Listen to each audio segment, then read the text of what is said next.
ہندو مذہب میں ایک بچہ اپنے پنڈت سے سوال کرتا ہے کہ جب کوئی مر جاتا ہے ہمارے مذہب کے اندر اس کو جلایا کیوں جاتا ہے؟ جب کہ مسلمانوں کے مذہب کے اندر تو اسے دفنایا جاتا ہے، تو آپ بتاؤ ہم کو کہ دفنانا بہتر ہے یا جلانا بہتر ہے؟ وہ کیوں دفناتے ہیں، ہم کیوں جلاتے ہیں؟ کیونکہ ہندوؤں کے اندر جب کوئی بچہ مر جاتا ہے اس کو دفنایا جاتا ہے، لیکن جب کوئی بڑا مرتا ہے اس کو وہ جلا دیتے ہیں لکڑی کے اوپر آ کر، آگ لگا کر۔ تو ایسا ہی سوال ایک ڈاکٹر ذاکر نائک سے بھی پوچھا گیا، تو انہوں نے آگے سے کیا جواب دیا، تو آئے ہم جانتے ہیں کہ ان دونوں سوالوں کا آنسر کیا ہے۔ اور بہت ہی انٹرسٹنگ سوال ہے، لازمی سننا، ویڈیو کو اینڈ تک دیکھنا اور چینل کو لائک اینڈ سبسکرائب کرنا نہ بھولیے۔ کیوں اچھا ہوتا ہے وہ کچھ ویاخیا کر دیجیے ہمارا۔ کیونکہ پنچ تتووں سے شریر بنتا ہے۔ جی ہاں۔ اگنی ہی ایک ایسا تتو ہے جو پانچوں تتووں کو پانچوں میں لین کر دیتا ہے۔ کیسے؟ جیسے ہم جلتے ہیں، جب کوئی مرنے کے بعد جلتا ہے تو شریر میں جو اگنی تتو ہے، اگنی میں جلنے سے وہ اگنی تتو اگنی میں مل گیا، بولو ہاں۔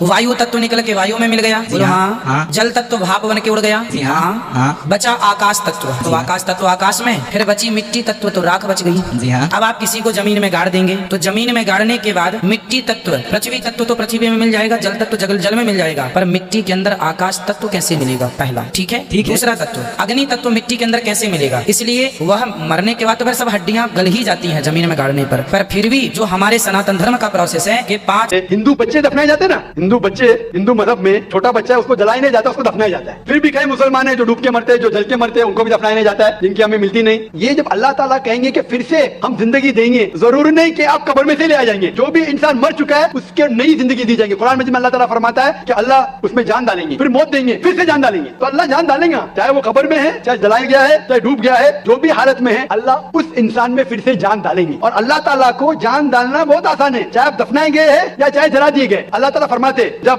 غیر مسلم یہ اعتراض کرتے اللہ سے اور اللہ سے پوچھتے ہیں کہ جب آپ دفنائے جائیں گے اور قیامت کے روز جب انسان اٹھائے جائیں گے تو اللہ تعالیٰ ان کو ہڈیاں کو کیسے جوڑیں گا؟ جیسے آپ پوچھ رہے ہیں نا، اللہ تعالیٰ جو قبر میں ان کو اٹھائیں گے، ہم قبر تو نہیں گئے، تو لوگ پوچھتے ہیں، قرآن مجید میں کا ذکر ہے سورہ قیامت میں سورہ نمبر 75 آیت نمبر 3-4 میں کہ اللہ تعالیٰ ہڈیاں کو کیسے جوڑے گا؟ تو اللہ تعالیٰ فرماتے ہیں اللہ ہڈیاں کو ہی نہیں جوڑ سکتا ہے، آپ کی انگلیوں کے پور پور کو جوڑ سکتا ہے۔ انگلیوں کے پور پور، آپ سوچتے ہیں اللہ تعالیٰ کیوں کہتا ہے کیا انگلیوں کے پور پور کو جوڑ سکتا ہے؟ آج کی سائنس یہ کہتی ہے، سر فرانسس گولڈن ایک سائنٹسٹ ہے جو سن 1880 میں ایک ڈسکوری کی کہ فنگر پرنٹنگ میتھڈ کہ دو انسان کروڑوں لوگوں میں بھی ان کے فنگر پرنٹ یکساں نہیں ہو سکتے۔ تو اللہ تعالیٰ فرماتے ہیں ہڈیوں کو تو چھوڑو، میں آپ کے انگلیوں کے پور پور کو اکٹھا کر سکتا ہوں اور ہو بہو ویسے پیدا کر سکتا ہوں۔ تو اللہ کے لیے پھر سے جان ڈالنا بہت آسان ہے، چاہے وہ انسان دفنایا گیا ہے یا جلایا دیا گیا ہے یا ڈوب کے مرا ہے۔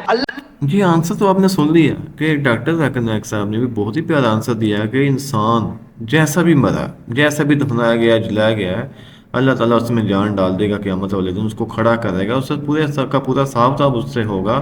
تو اس لیے یہ مت سوچیں کہ جو بندہ جلا دیا گیا اس سے حساب کتاب نہیں ہوگا، مشرکوں کا حساب کتاب نہیں ہوگا۔ یہ سارا کچھ ہونا ہے، پاسبل ہے، ہر چیز اللہ تعالیٰ نے کر کے دکھا دینی ہے، اور وہ قیامت والے دن پھر سارا کچھ ہی ہوگا۔ تو اللہ تعالیٰ سے دعا ہے کہ اللہ تعالیٰ ہمیں ایمان کی موت ہی نصیب فرمائے، ان کافروں سے بچائے اور ان کے عقیدوں سے، ان کے وسوسوں سے بچائے، آمین ثم آمین۔